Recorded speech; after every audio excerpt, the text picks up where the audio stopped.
Y la danza tiene algo muy especial que no es solamente como salir a caminar y mover tu cuerpo, sino que el conectar con la música, ¿sí? La música, de por sí cuando uno está triste, cuando está feliz, la música es una gran conexión y te ayuda a liberar hormonas de satisfacción, ¿sí? De placer. Lo hacía gratis, hasta que llegó un momento que dije, no, a mí me costó capacitarme, a mí me costó estudiar, me costó tiempo, dinero, entonces también tengo que empezar a retribuir todo eso. Y en mi alrededor me decían, no, pero no vas a vivir de la danza, no vas a vivir de la danza. Y cuando uno dice, bueno, soy profe de danza, ellos piensan que solamente es mover el culo, ¿sí? O sea, piensan que una profe de danza solamente hace eso. Miro a algunos emprendedores cómo se manejan y qué estrategias usan. Y suben fotos de sus ropas en sus estados de WhatsApp, 500.000 fotos, ¿sí? Y hoy en día una foto del producto ya no vende, ¿sí? ¿Por qué? Porque vos le tenés que generar una necesidad a la persona para que te pueda comprar. ¿Quién es Sole Rolón y a qué te dedicas? Yo te explico. Sole Rolón es una persona muy inquieta, primero que nada eso creo que es lo que más me define. Estoy todo el tiempo en constante movimiento y eso me lleva a que primeramente soy profe de danzas y también me dedico un poco a las redes sociales. Me encanta aprender, creo que el día que deje de aprender mi vida se muere. Me encanta hacer cursos todo el tiempo, ir aprendiendo muchas cosas. Actualmente estoy viviendo en Salta, pero en realidad soy chaqueña. Hace 2 años que Salta me adoptó y fue una de las mejores cosas que me pasó en la vida porque me llevó a aprender mucho, a conocer personas y generar oportunidades increíbles. Así que estoy muy feliz de estar acá. ¿Cuántos años tenés, Sol? Tengo... sí, eso no se pregunta. Tengo 26 años. 26 ya cumplí. Hoy me quedé con 25, pero tengo 26 recién cumplidos. En marzo cumplí 26. Mira. ¿Qué fue lo que te llevó a enamorarte de la danza? Creo que el querer ayudar a los demás, el servicio. Yo conocí la danza cuando terminé el secundario y estaba buscando un rumbo como toda persona que termina el secundario y decir, bueno, ¿ahora qué estudio? ¿Ahora qué hago? Y empecé a estudiar una carrera que fue la carrera de nutrición, que también me encanta mucho, pero no la terminé. Creo que la vida me fue llevando para ese lado del movimiento y la danza. Cuando mi mamá estaba justo cuando yo terminé la secundaria, ella estaba en una época depresiva, se había separado y empezó a aumentar mucho de peso. Estaba con sobrepeso, estaba depresiva y a mí no me gustaba verla así. Entonces yo intentaba sacarla todo el tiempo de eso. Y en una de esas salidas estábamos caminando, nos cruzamos con un grupo que estaba bailando en una plaza. Y le digo, vamos a conocer este grupo. Bueno, y primero arranqué yo sola, ella simplemente me acompañaba y ya después se empezó a animar. Y la danza tiene algo muy especial que no es solamente como salir a caminar y mover tu cuerpo, sino que el conectar con la música, ¿sí? La música, de por sí cuando uno está triste, cuando está feliz, la música es una gran conexión y te ayuda a liberar hormonas de satisfacción, ¿sí? De placer. El simple hecho de que vos poner música cuando te levantás ya te cambia el humor, sí. ¿sí? O en cualquier momento del día cuando uno escucha música se hace todo diferente. Así que imagínate acompañar el movimiento con la música.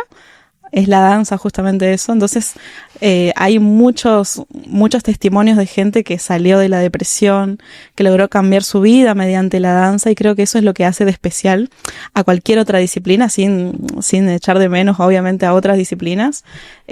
Todo lo que sea movimiento cuenta, pero la danza tiene algo especial, como les digo, que es esto de que nuestra mayor herramienta es la música. Es lo único que necesitamos para llevar a cabo una clase, por ejemplo.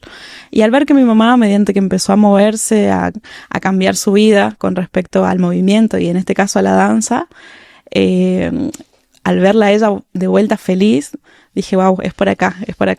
Y ahí empezamos a hacerlo las dos juntas hasta que después salió un instructorado, después me llevó a hacer el profesorado ya de 5 años, el año pasado me recibí. Y ahí dije, en ese trayecto empecé a cambiar la vida de muchas personas. ¿Y qué es lo que te hizo querer enseñar a las otras personas y no simplemente bailar, no? Bien, eso también es muy importante porque primero arranqué siendo profe, yo dictando mis clases nada más. Pero creí, como les dije al inicio, yo soy una persona que siempre está constantemente aprendiendo Y no solamente me quedé con el dar clases, sino el cómo superar el miedo a mirar a las personas, por ejemplo, porque yo era una persona muy tímida, aunque los que me vean hoy en día no lo crean. Yo era una persona muy tímida que me daba miedo pararme frente a la gente, me daba miedo hablar. En mis primeras clases yo llegaba, ponía la música y miraba al piso, ni siquiera podía conectar la mirada con otra persona. Entonces empecé a formarme en esa parte también, de perder el miedo. Y entonces sentía que tenía mucho para ayudar y muchos colegas venían a mí a pedirme ayuda. ¿Cómo haces para lograr esto, lograr lo otro? En eso también empezó a entrar en mí el mundo de la edición. Yo hacía videos bailando, los subía. Entonces tenía una forma de vender que no solamente atraía alumnos, sino a colegas que venían a pedirme consejos. Entonces salió la oportunidad de que haga el profesorado. Y ese profesorado me habilita para formar otras personas que sean futuros instructores y puedan dictar sus clases también. Entonces dije, yo no me voy a quedar con todo esto que he aprendido en esta trayectoria, ya 8 años que me dedico a la danza, sino que también voy a ayudar a que otras personas puedan lograr su sueño así como yo lo logré y sobre todo seguir cambiando la vida de otras personas. Wow. Bueno, una de las cosas, de las características que nos definen a los emprendedores es solucionar un problema y tener esa empatía de siempre querer ayudar al otro, o sea, aportarle valor. Sí. Ahora, vos decís, la danza te ayuda a superar el miedo, a hablar con las personas, a mirar a los ojos. ¿En qué más sentís que te ayudó en tu desarrollo como ser humano? ¿La danza? Sí, en tu desarrollo personal.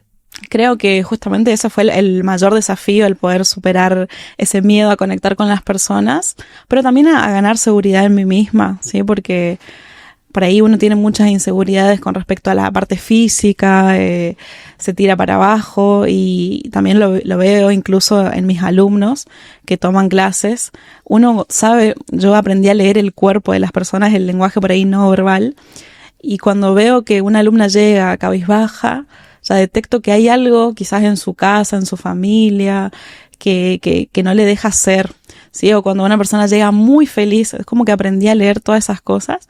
Y con solo ver a una persona yo puedo decir, bueno, esta persona sufre violencia de género, por ejemplo, o esta persona... ¿Y cómo te das cuenta? Por justamente el lenguaje no verbal de esa persona que, por ejemplo, entra cabizbaja, no le gusta relacionarse con los demás o no le gusta relacionarse con los hombres. Siempre está al fondo de la clase, ¿sí? Siempre está al fondo, siempre está calladita, está como... Sí, entonces aprendí a observar todas esas cosas y también trato de, en mis clases, motivar a esas personas a ganar esa confianza en uno mismo. Y es increíble la transformación que yo pude generar en mí misma en esa parte de la seguridad y que las alumnas también pueden hacerlo y en algún momento llegar a expresarse y sacar todo lo que tienen adentro y realmente valorarse a una misma y saber que pueden superar todo eso. ¿Y 3 consejos clave para esa persona que está desmotivada? Sí, también. Porque calculo que debes ser profe de danza, psicóloga, todo dentro de lo que haces. Sí, realmente sí, por ahí. Aparte a mí me gusta mucho escuchar a las personas. En mi primera etapa como profe eso fue algo que también tuvo sus desventajas, porque uno se involucra demasiado con los alumnos y quiere ayudar demasiado y después ya te toman como una amiga. Entonces como que aprendí hoy en día a marcar límites, ¿sí? Yo te puedo ayudar, te puedo dar consejos, pero trato de hacerlo de forma general y ya no escuchando quizás a cada uno. Si tengo la posibilidad, obviamente que sí, pero marcar siempre ese límite, ¿sí? De profe-alumno. El consejo que por ahí les doy a esas personas que están desmotivadas, que siempre va a haber alguien que se preocupe por vos, ¿sí? O sea, uno por ahí, cuando está encerrado en esa burbuja de depresión y demás, es como que piensa solamente en uno mismo y no se da cuenta que hay un mundo de oportunidades afuera, que quizás haya algo que esté en vos que pueda servir al otro.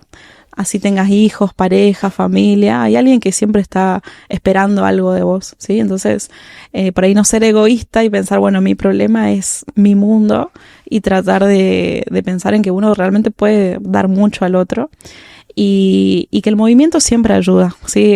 Ya sea tomar clases de danza, salir a caminar, ¿sí? Cuando uno ya sale de esa burbuja en la cual está encerrado, cuando uno está en depresión o en desmotivación, está en una burbuja, ¿sí? No quiere que nada rompa esa burbuja en la cual está. Y cuando uno empieza a moverse, el hecho de salir de la zona de confort ya te ayuda a ver otra perspectiva de la vida, ¿sí? O a romper con esos pensamientos que uno tiene. Mira, ¿cómo fue tu etapa de ser profe de danza a crear contenido para tus redes? Porque vimos que tenés 22K de seguidores, es un montón.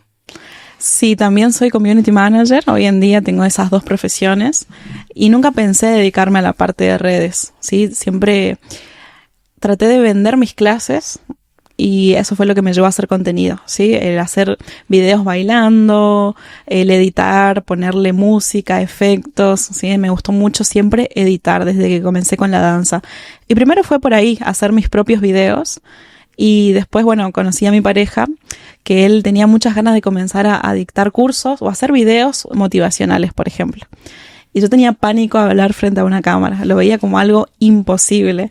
Y llegó una persona, en este caso fue mi pareja, pero yo creo que siempre en la vida de alguien hay una persona que te da ese empujoncito de que quizás uno dice, no sé si es por acá o no. Siempre va a haber alguien que te dé ese empujoncito o que confíe quizás en cosas que vos no te das cuenta que puedes lograrlas. En este caso, él me dio ese empujoncito y me dijo, vos podés, yo te voy a ayudar, voy a estar acá, no vas a estar sola. Y ahí empecé también a hacer videos, cursos virtuales y llegó un momento en el cual me empezó a gustar tanto, dije, bueno, voy a empezar a estudiar, voy a empezar a capacitarme, a ver si lo estoy haciendo bien, qué más puedo aprender. Y ahí hice un curso de Community Manager. Siempre lo pensé en mis redes, nunca pensé en poder ayudar a otras personas porque lo tomé como algo para mí misma. Y otra vez me pasó lo mismo que con la danza. La gente veía que yo tenía buenos resultados y empezaba a pedirme consejos. Che, ¿cómo haces esto? ¿Cómo haces lo otro?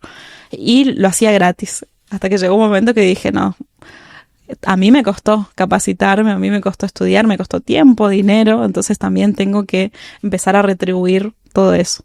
Obviamente que también dicto cursos con respecto a esto, trato de dar charlas y demás, pero también siempre trato de que todo el dinero y el tiempo que yo invierto en capacitarme, en estudiar, sea de alguna manera retribuido. Y creo que la gente ve eso genuino en mí y por eso también me sigue.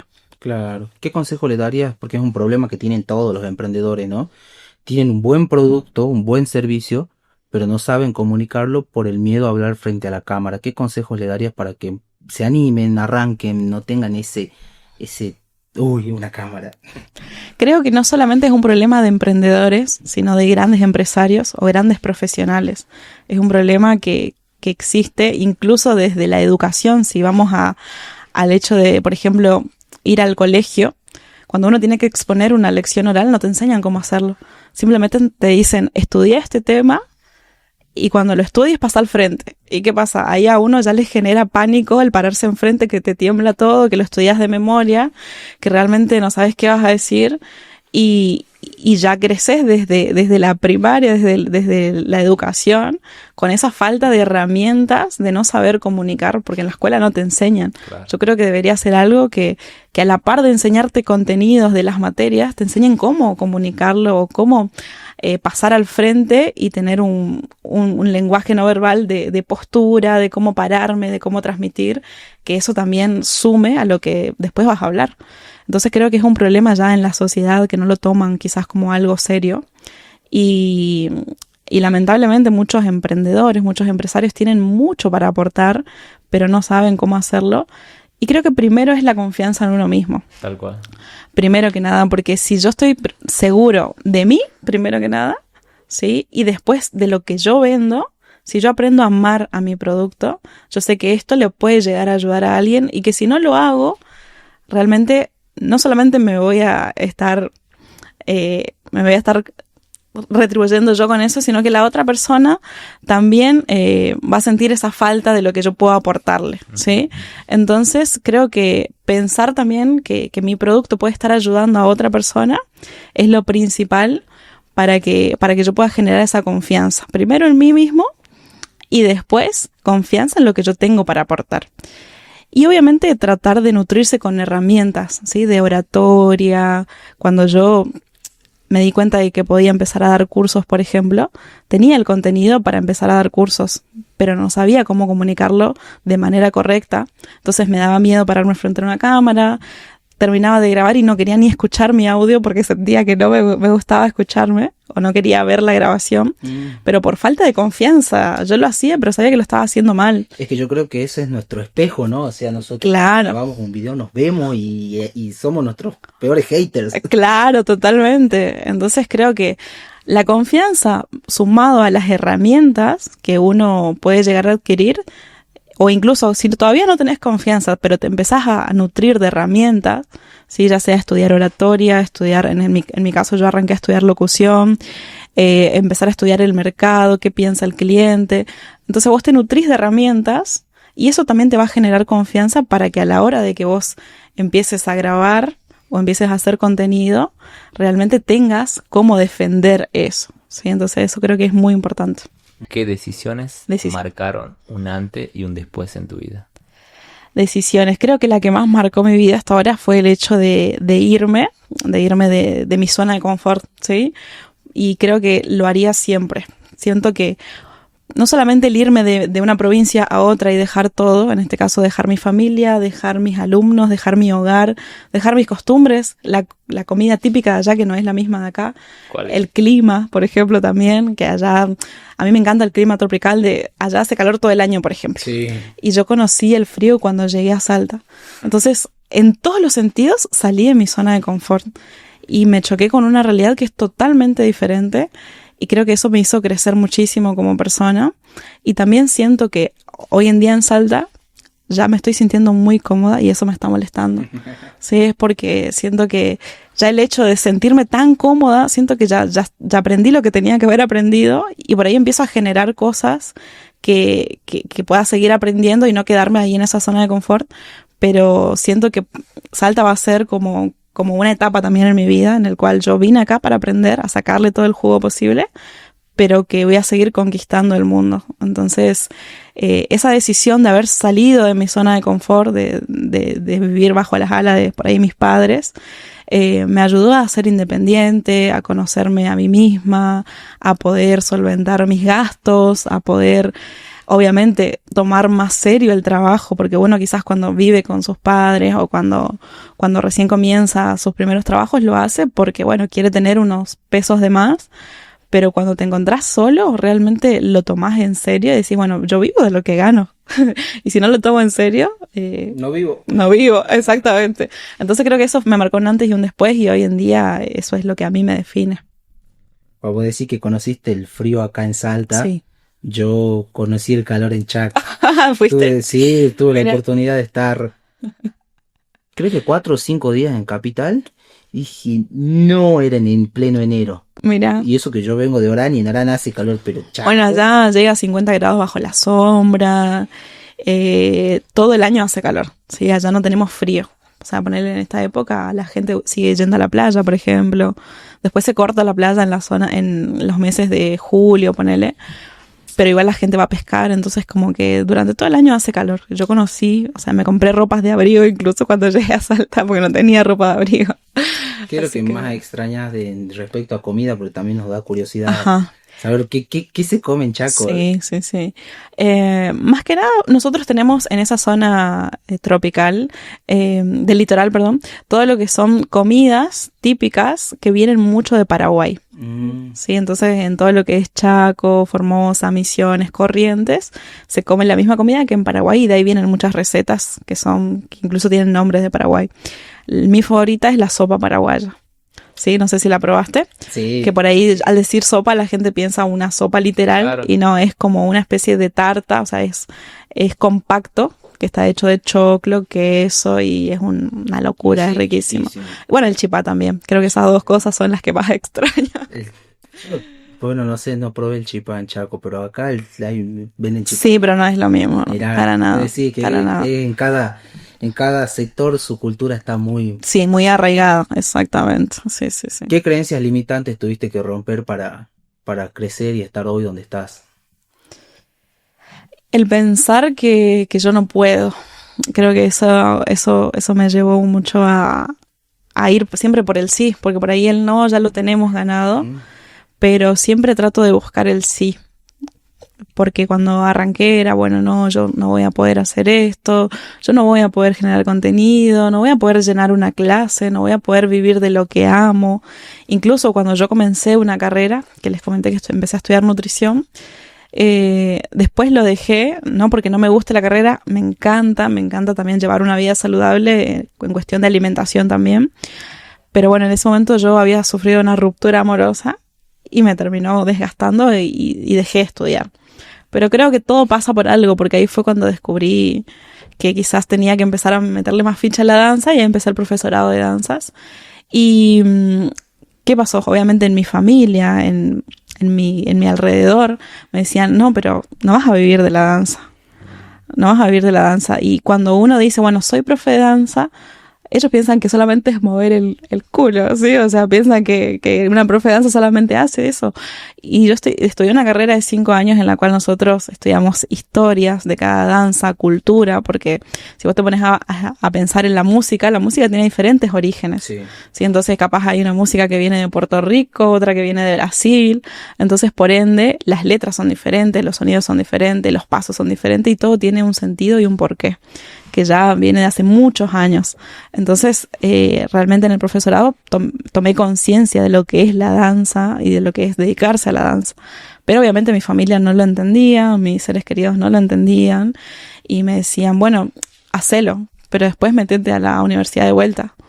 O, por ejemplo, cuando voy por la calle, incluso me pasa, o de conocer personas que me dicen, bueno, ¿y a qué te dedicas? Soy profe de danza.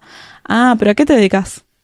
Y es como que me vuelven a preguntar, como que no lo toman como una profesión, ¿sí? Sos una profesional que se ha preparado, le invirtió tiempo. Exacto. Como yo te decía anteriormente, a veces uno en su área hace hasta de psicólogo y eso también aprendes a cómo tratar con las personas cuando te introducís a estudiar un tema. Claro, entonces creo que la creencia más limitante fue justamente el pensar que no se puede y demostrar que sí.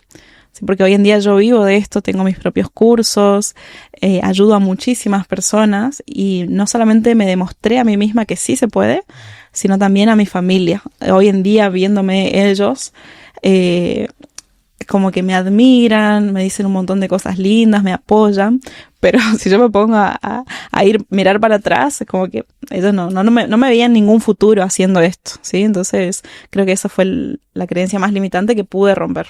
¿Y qué le diría a una persona que quiere vivir de su pasión pero no se anima? Wow.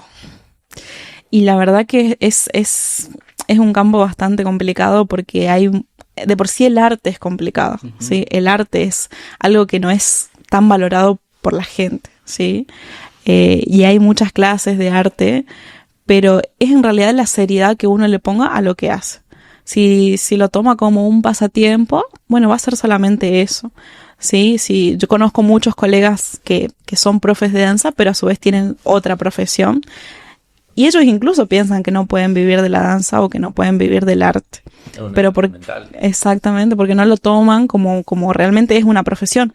Y por ende no cobran las clases con el monto que tiene que ser. Y todo eso realmente nos perjudica a nosotros que sí nos dedicamos y vivimos 100% de esto, porque están acostumbrados por ahí los clientes o los alumnos a ir a clase donde, bueno, el profe cobra barato porque tiene otra profesión de la que puede vivir. Claro. ¿Sí? Entonces, como que si uno quiere vivir realmente de lo que hace, primero que nada lo tiene que tomar como una profesión como tal, ¿sí? El hecho de vivir del arte es como ser ingeniero, como ser doctor y como cualquier otra profesión. Entonces, valorar eso y tomarlo con seriedad, ¿sí? Porque por ahí uno cuando es emprendedor es su propio jefe.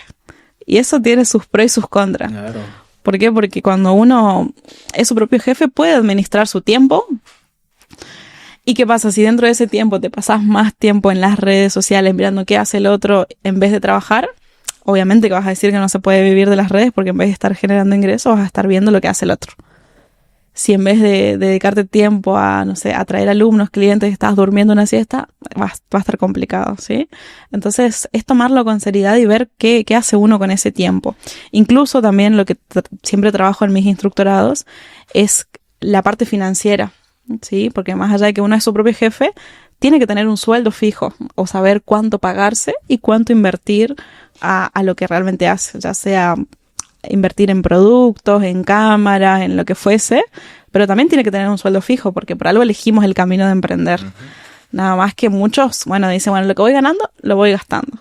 No lo toman con esa seriedad. Entonces creo que si uno quiere vivir de lo que hace y emprender, tiene que aprender a tomarlo con esa seriedad. Claro que, bueno, es algo común que le pasa a la mayoría de los emprendedores hasta que se das cuenta de que no todo es ganancia, ¿eh? Sí, totalmente. Que vos y el negocio son... Es que claro, cuando uno empieza no va a haber ganancia. Eso es lo que por ahí también es como que los emprendedores terminan fracasando quizás porque piensan que van a obtener ganancias rápidas. Y realmente es un proceso. Si dentro de ese proceso vos lo haces bien, en el sentido de que, por ejemplo, hay muchos que invierten y se compran un montón de productos, invierten en un local, en un montón de cosas, pero nadie los conoce. Entonces, y dicen, bueno, yo dejé todo por esto, la verdad que no me funcionó. Bueno, puedes decir que no te funcionó si probaste todas las estrategias primeramente, ¿sí? Entonces creo que uno tiene que hacer un análisis y probar todas las posibilidades, y si dentro de todas esas posibilidades no funcionó, bueno, ahí cámbiate de rubro, busca otra cosa. Pero la gente piensa que por arte de magia va a poder tener el sueldo de su vida o va a tener la cantidad de clientes que sueña, y no es así. ¿Y cuáles fueron las estrategias que vos usaste para tus redes sociales? Que la gente me conozca primero que nada a mí y después a mi producto. Porque la gente tiene más confianza en otra persona a que un simple producto. Sí, conozco muchas personas que, vamos a poner de ejemplo el rubro de la ropa, por ejemplo. Sí, que tiene indumentaria de ropa, y veo que me pasa que por ahí miro a algunos emprendedores cómo se manejan y qué estrategias usan, y suben fotos de sus ropas en sus estados de WhatsApp, 500.000 fotos, ¿sí? Y hoy en día una foto del producto ya no vende, ¿sí? ¿Por qué? Porque vos le tenés que generar una necesidad a la persona para que te pueda comprar. Y no te va a comprar si realmente no ve algo valorable en vos, ¿sí? Entonces, primero que nada, la persona tiene que confiar en uno mismo, conocer a uno mismo, y después recién va a generar esa confianza para depositar plata en ese sentido de llegar a comprarte, ¿sí? Porque hoy en día, más en Argentina, la gente piensa 10.000 veces antes de comprar. Obviamente que hay compradores compulsivos también, pero hoy en día lo pensamos bastante. No es que compramos por comprar. Entonces, si esa persona a la cual vos vas a comprar algo te genera confianza, realmente apostás a eso, ¿sí? Entonces, la mejor estrategia por ahí es mostrarme que primero que nada yo consumo lo que vendo, ¿sí? En mi caso vendo servicios, entonces es un poco más complicado, ¿sí? Te vendo un curso. Pero dentro de este curso no es solamente aprender baile. Te enseño lo que es llevar una vida saludable, ¿sí? Desde que te levantás, yo subo fotos de mis desayunos, que lo que como, que también entreno, que me mantengo activa. Entonces, a la gente yo ya le vendo cómo es mi vida, ¿sí? Entonces va a querer rodearse de mí para poder tener ese conocimiento con respecto a la danza, por ejemplo, pero también se va a llevar tips para cómo mejorar su vida, tener hábitos saludables. Entonces, primero que nada, mostrarle que yo consumo lo que vendo y generar esa confianza. Y ahí dejas de competir por precio, ya competís por valor. Exacto. Eso es muy importante, porque en realidad gente que hace lo mismo que nosotros hay muchísimas. Gente más exitosa, gente que tiene más seguidores, pero hay algo único en cada uno de nosotros, más allá de que haya 5 personas que se dediquen al mismo rubro que vos, o incluso pasó que ahí en mi barrio donde yo trabajaba se abrió un gimnasio enfrente de otro y otro en la esquina. O sea, tenés muchísima competencia que está a tu alrededor. ¿Y qué va a hacer que la gente te elija? Te va a elegir por tu esencia, por lo que vos sos, por lo que consigue cuando adquiere tu producto. Y como vos decís, no se va más que nada por el precio, sino por lo que se lleva y por la experiencia en sí. A mí me pasó ayer que fui a un kiosco. Sí, fui a un kiosco a hacer una compra y me atendió tan bien el kiosquero que me daba ganas de irme. O sea, estaba ahí y le preguntaba, ¿y esto? Y como que ya empecé a charlar con esa persona. Y me dio ganas de ir, de volver a comprar, ¿sí? ¿Por qué? Porque la manera en la cual me atendió, yo compré la experiencia, no solamente los productos, ¿sí? Y también nos pasa en todos los ámbitos. Cuando nosotros vamos a un restaurante y nos atienden bien, sí, sabes que este lugar es rico, pero no solamente eso, sino que el mozo me atendió súper bien. Y, entonces uno compra más que nada toda la experiencia. La venta no se concreta solamente cuando ellos te depositan, sino desde que vos empezás a tener un vínculo y una comunicación con esa persona. Clave. Mostrando un breve resumen de cómo estudias. Mencionaste que Te levantás, desayunás, haces una comida saludable, entrenás. Sí, yo tengo la primera parte de mi día que trabajo remoto, sí, trabajo desde mi casa. Entonces trato de levantarme temprano, sí, bueno, ahora en esta época de invierno no tanto, pero sí trato de arrancar más o menos a las 7 de la mañana, me preparo mi desayuno saludable con huevo, palta, sí o sí, empezar a adquirir nutrientes desde temprano.